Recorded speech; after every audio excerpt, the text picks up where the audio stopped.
It's Wednesday, October 28th, 2015, and this is KBIA's Views of the News.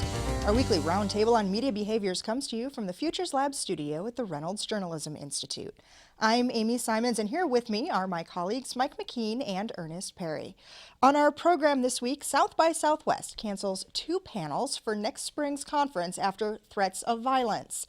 For the second week in a row, we find New York Times editor Dean Baquet defending the work of a reporter and columnist there, this time against claims from Joe Biden. And Yahoo streamed its first NFL game this weekend. We'll talk about how that went. And there's a lot more that we're hopefully going to get to as well. But we're going to start with an ethical debate that played out late last week in Baltimore. A woman there tried to commit suicide in her home. She was not successful and only sustained superficial wounds, all of which could be treated without any surgery. She did not even need stitches. The woman is Gloria Darden, and she is the mother of Freddie Gray. Here's how the incident was reported on CBS affiliate WJZ.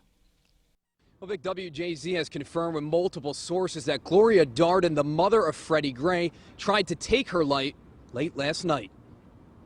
The call came in around 9:30 Wednesday night for a person needing medical attention in North Baltimore. Sources tell WJZ that's where Gloria Darden, the mother of Freddie Gray, attempted suicide and sustained superficial wounds. Neighbors watched as first responders arrived on scene. I seen the police and ambulance all right there. Then they was taking the lady out and putting her on a stretcher bed. Sources say Gray's mother was taken from this North Baltimore neighborhood to a nearby hospital where no surgery or stitches were needed. Billy Murphy, the lawyer for the Gray family, released a statement Thursday night saying, in part, she is still mourning the loss of her son. The family asks that you continue to pray for her and for them.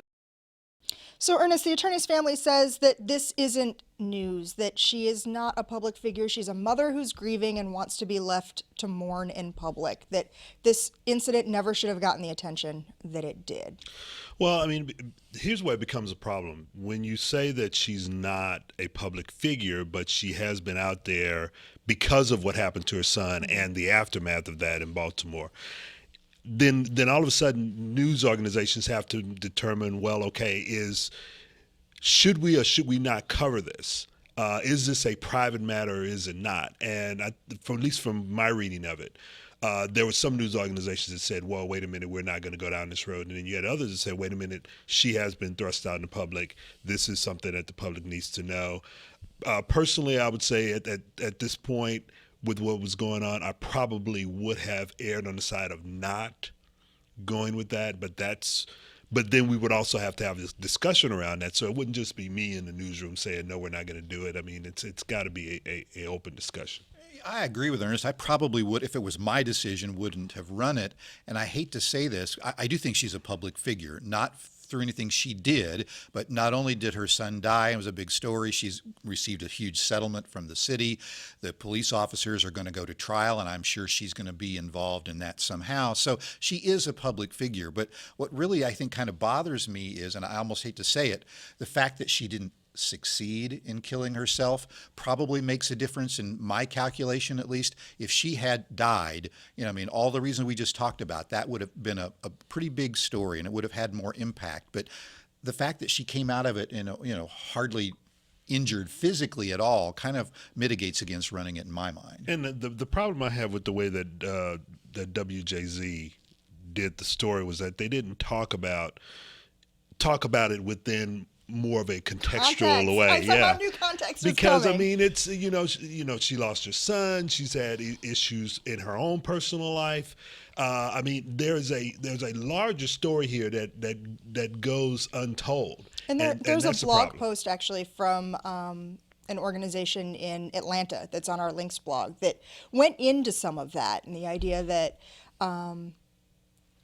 this woman needed help, this woman wanted help, and she had seen so many different ways she had felt she had failed her son in life, and that wasn't the part that was being talked about. Because the plight of the people way in the aftermath. way before her son got caught up in this and died in this tragic way, she was dealing with depression and dealing with all of these issues, and none of that was told in the story. It was all centered around her trying to commit suicide, and it was not successful. Yeah, I mean, I can respect the folks who put the attempted suicide into context. I can respect publications like the Baltimore Sun that just decided not to run that story. Right. I can respect WJZ to a certain extent. I mean, they had sources that told them, they confirmed the story. I have a little harder time respecting some of the news organizations that essentially just retweeted or attributed the story entirely to WJZ. I will call out the Washington Post as one that did that,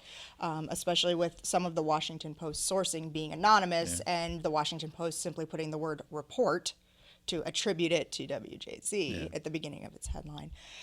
Well, you know, we rerun segments of our program online on KBIA.org. We have those via podcast and on YouTube.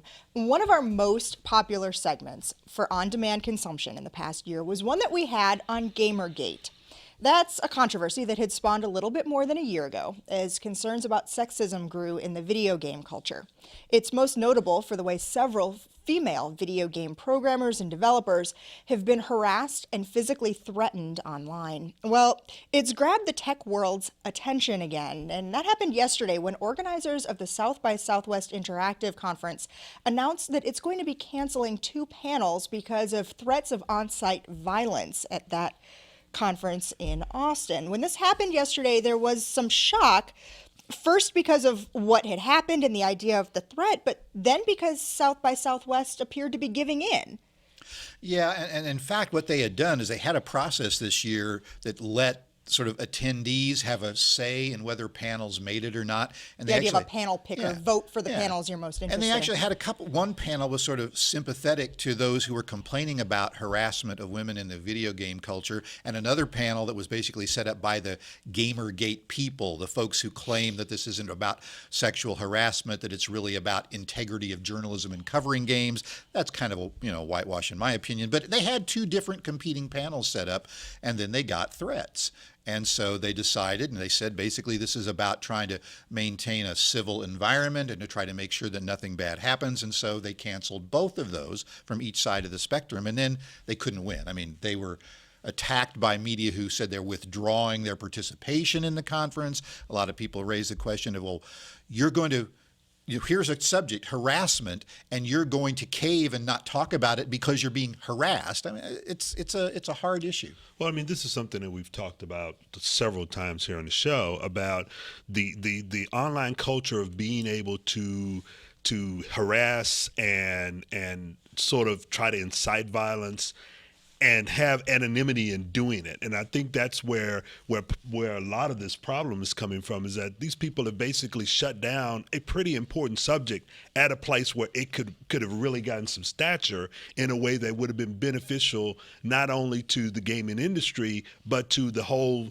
issue of harassment online, as a whole. And that's where I have the problem with, is that, look, we need, if this is going to be dealt with, it needs to be dealt with head on in places where it's going to get the exposure that's necessary to really deal with it. Well, and there have been groups such as BuzzFeed, The Verge, a couple of other different publications that have said they're going to pull its support from South by Southwest because of that. It was almost viewed as an act of cowardice in doing that and saying, if you aren't going to face harassment in its face, we're gone. We're not inside the heads of the organizers, first of all. There were some reports that, in fact, from some of the women who were organizing one of the 2 panels, that they were being threatened and harassed before the panels were announced, and that South by Southwest organizers weren't really doing anything about it at that point in time.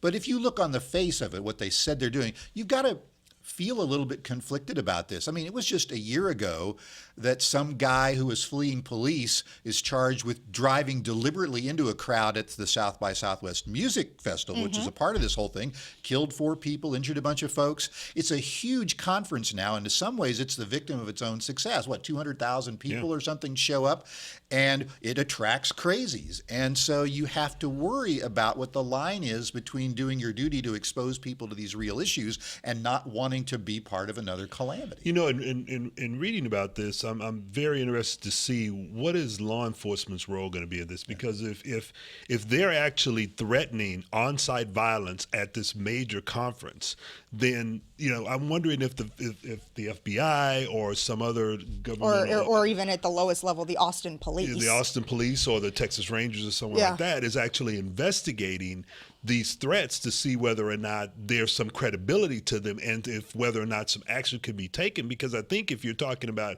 making a terroristic threat, last time I checked, that was against illegal. the law. So I'm wondering if we're going to begin to see those stories about law enforcement taking a much more aggressive approach in dealing with those who do these things anonymously online. Mike, you mentioned in a quiet moment last week that you would have loved to see Joe Biden throw his hat into the presidential race, that it would have been a fun primary season to see what happened with a Clinton-Biden-Sanders field. Well, there was so much hype with the will he, won't he, that when he didn't, it came as a bit of a shock. I mean, we'd all heard the stories about how he was going to run for his son, Beau, who died this summer. But maybe we weren't getting the full story. Take a listen to this from 60 Minutes Sunday night. There was a lot you had to weigh in this run for president. I know you talked to your son, Beau, about running for president. What did he want you to do?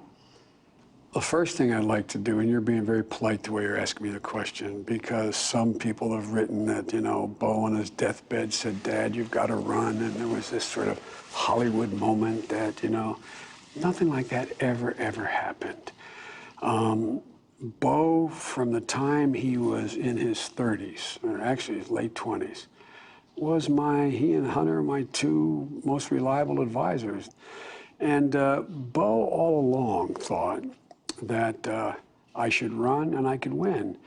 But there was not what is sort of made out as kind of this Hollywood-esque thing that at the last minute, Beau grabbed my hand and said, "Dad, you've got to run, like win one for the Gipper." There wasn't anything like that. So he didn't name names, but there's a good sense out there of who he's calling out and why. Yeah, I think part of it too is naming the source.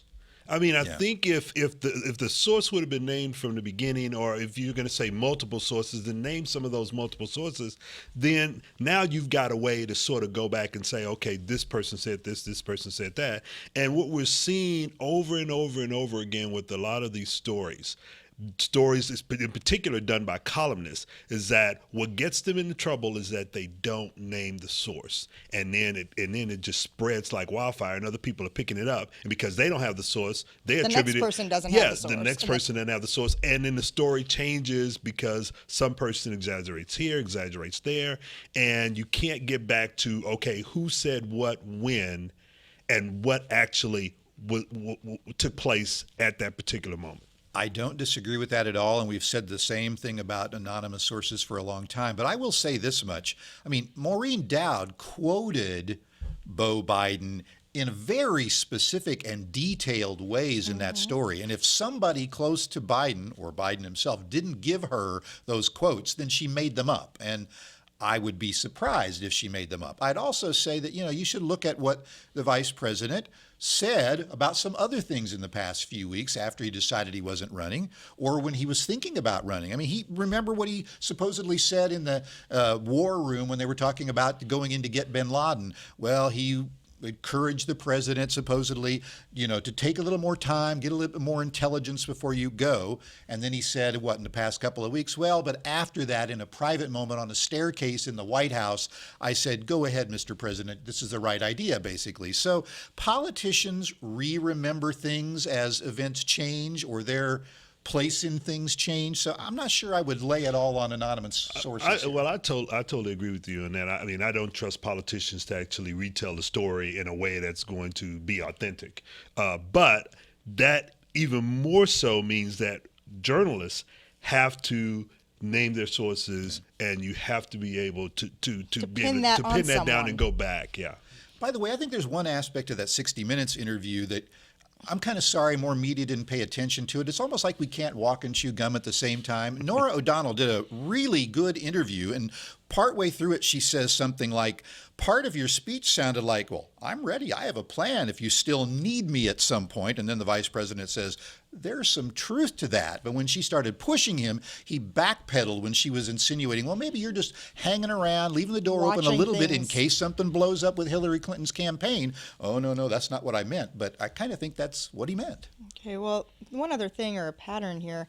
This is the second week in a row we're talking about Dean Baquet having to come out and defend the reporting at the New York Times. Do you think we're going to be in that position again next week? Or do we think this is a couple of unhappy people who were reported on and just didn't like what they heard? Well, I think it's going to be one of those situations. I mean, it's shaping up that news organizations, be it the New York Times, Washington Post, Fox News, you name it, I think throughout this presidential campaign, you're going to have news organizations that are going to be defending their reporting against other news organizations. It's become a part of the competitive nature of news and how it's presented, and in some ways how they're sort of fighting each other for the segmented audience that's out there watching this. And frankly, I think it's a healthy thing that news organizations and news managers have to respond to the public. I mean, the New York Times has had to respond on everything from, nail salons to Amazon.com to politics. And as long as, we're willing to respond to the public and give what is a thorough explanation, that's a good thing. I think it's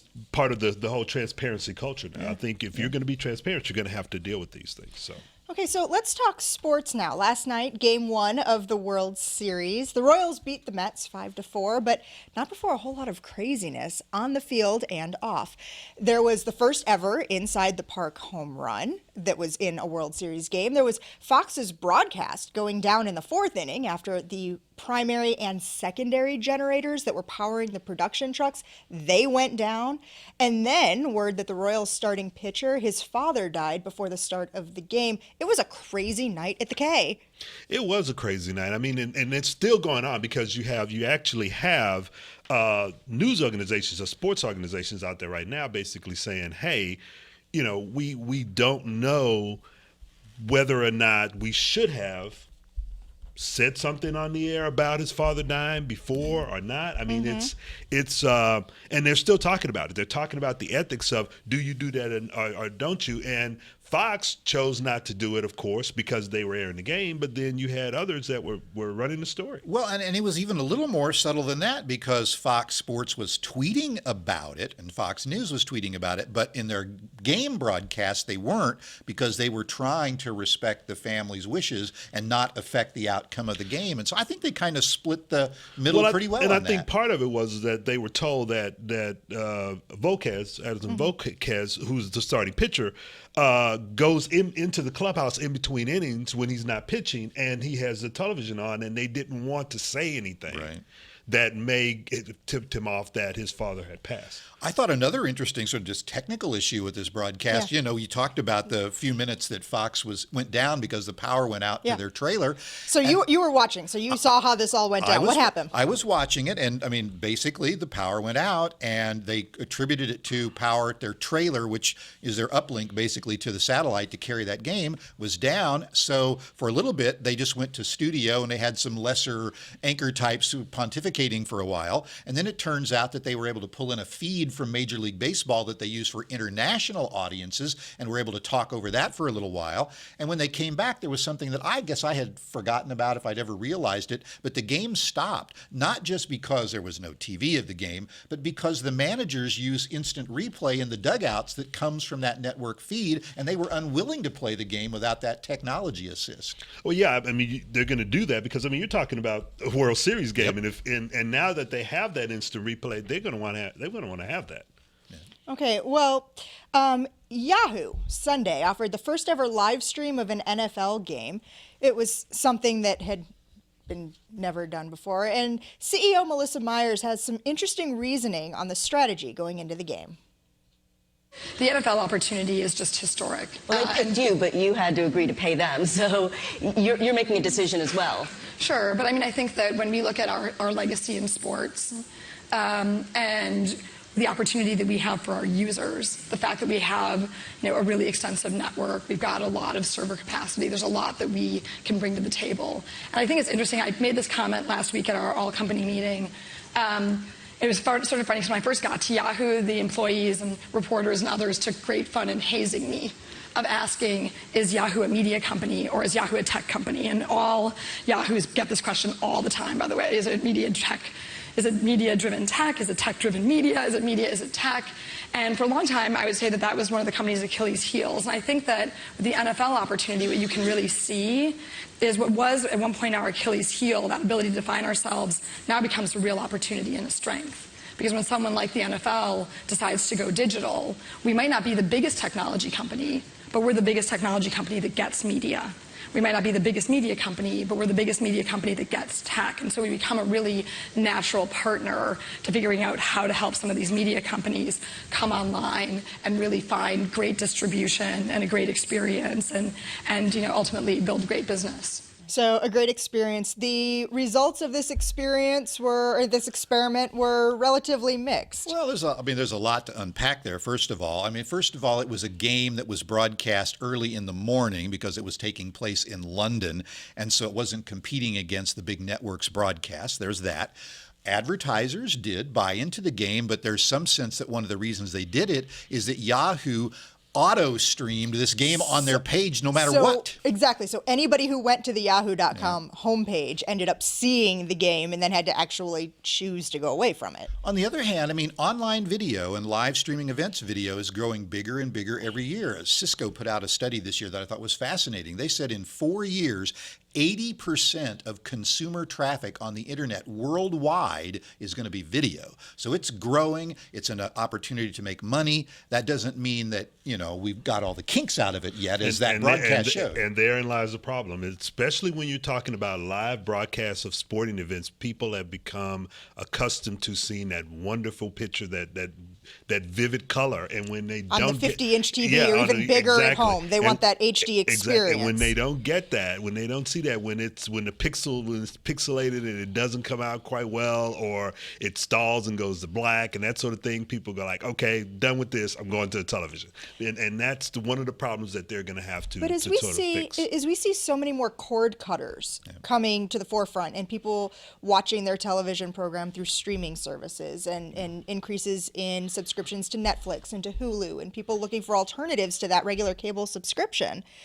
Could this be the future for sports broadcasting? Well, I think it is. And in fact, this may have been the first NFL game to be live streamed, but I've watched a couple of Missouri Tiger games on the Watch ESPN app when I've been away from a television But again, set. that Watch ESPN app you have access to, and correct me if I'm wrong, because it is possible, but you have access to it perhaps because of an ESPN subscription? Because I'm a subscriber to either cable or satellite. That's right. Now, will there be online-only sports subscriptions, sports broadcasts? Probably, because the folks that provide this content, like the NFL, for example, they know there are cord cutters or cord shavers or cord nevers, people who never have subscribed, and they want to reach that audience if they're going to be a successful business. And it's one of the ways of cutting out the middlemen. They don't have to worry about having to deal with the rights given to CBS or NBC or someone like that. Well, the reason that I ask about that is because there are many who are saying that the reason behind those 300 or so jobs that were cut at ESPN last week were due to the huge amounts those professional sports league contracts cost ESPN and the Walt Disney Company. So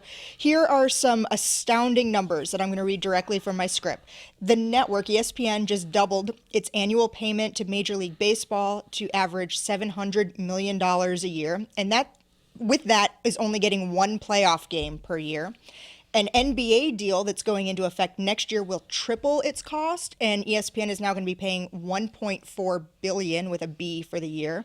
And it's paying $1.8 billion a year to the NFL. And this is with getting subscriber fees from nearly 92 million households here in the United States. Those are some huge numbers, and when they start thinking about that, that was one of the reasons why they're thinking they're basically laying people off, is because they can't afford to pay out for those contracts and then pay the salaries of some of the huge salaries of some of the people that they have as sportscasters there. And it's kind of a chicken and egg problem for ESPN or others, because live events are still the most appealing to advertisers, because you're not as likely to skip the ads as if you're watching a scripted show or you're recording something and playing it back later off your DVR. So you want to pay the cost of having these really high profile live events events because that's what advertisers will pay for. But the way they managed to cover some of those expenses was charging the highest carriage fees for cable and satellite something companies. like more than something more than $6 per subscription per month. But now those people, as you were talking about in the previous story, there's a smaller audience. People are not willing to pay those. Cable companies are looking for these thinner packages to attract to millennials. And so all of a sudden that floor has fallen out from ESPN. And it's going to be hard for them to continue to pay those rights fees for those because, I mean, you've also got college football that's going to be on top of that and all the other ancillary networks that ESPN has, like the SEC network and others. So they're having to deal with that as well. And what you're going to see is that they're not going to have those big names anymore in terms of the sportscasters because they can't really afford them. It's just too much money. So quickly, before we go, we had a pretty big day here Monday at the Missouri School of Journalism as we handed out our annual honor medals.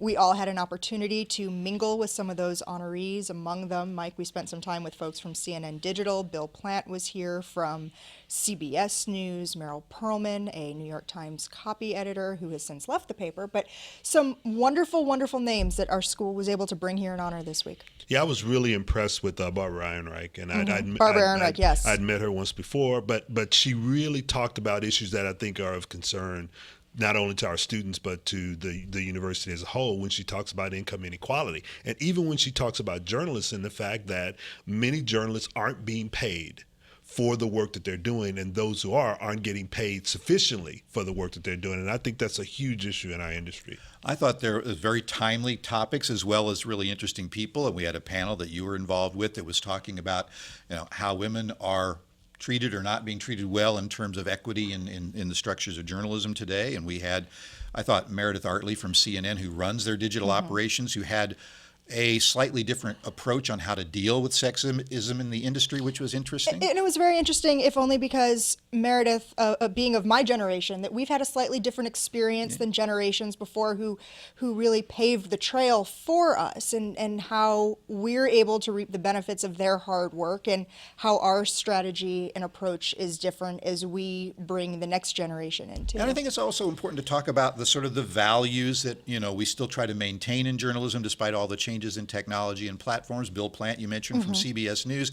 He's in his 70s. He's been covering presidential politics for a long, long time. And yet here he was talking about this new movie about Dan Rather and Mary Mapes that's coming out this week, and describing. We talked about it in detail last week. He was there, and he had some very good comments about how you have to always remember, if the story is too good to be true, you've got to make sure you verify it before you get out there and report it. And to me, a lot of the stories, those are the types of stories that our students need to learn, is that there are some values, there's some ethics there that you need to hold on to, the basics of journalism that transcend, I think, a lot of the technology that we talk about on a daily basis. And I may be of that younger generation, but I tend to be one of those people that is very much more in the Bill Plant old school of shiny things may not get you the story. You got to go back to the basics of journalism. So it was refreshing to hear his perspective brought back into it. We're out of time for today. I'd like to thank you for spending the last half hour with us. You can read more about the topics we talked about on our links blog. It's under the Programs tab at KBIA.org. Like us on Facebook or follow us on Twitter. Our handle is @ViewsOnKBIA. These are all great ways to watch and listen to our program again, leave us comments, questions, see previews of what we'll be talking about next week, and more. I'm Amy Simons. Be sure to join us again next week when we're back with you for another edition of Views of the News.